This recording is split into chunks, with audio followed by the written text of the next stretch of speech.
Alright, it's feeding time, so I'm gonna show you what I feed them. 6 a day. They get some ground beef. Got a little purple cauliflower. There's carrots. A little bit of chicken. That's brown rice. With that brown rice, I mix a little bit of peanut butter rather. In the middle there, that's pumpkin. And since I didn't give them any liver and kidney or offal today, I give them some, just some kibble. My dogs, they gotta sit patiently. Yo, you better get your face back, bro. They gotta sit and wait. So I'm ready to feed them, which I'm about to feed them, but I don't like kibble. I really don't give them much kibble, so I'm gonna add some water to their food.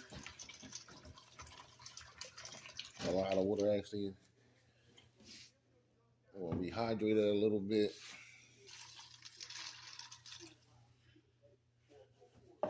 After I rehydrate it, I'm gonna get my old trusty Phillies back, and I'm gonna stir all their food up.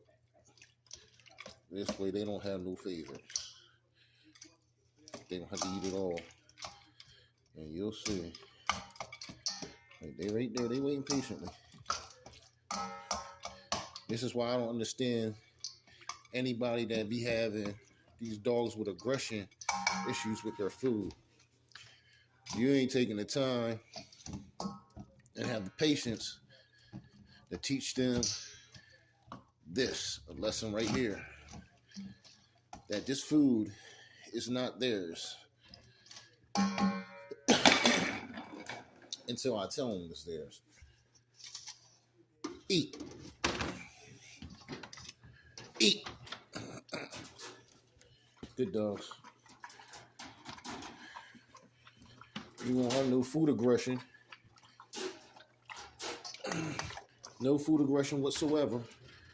If you teach them from the very beginning the food that they're eating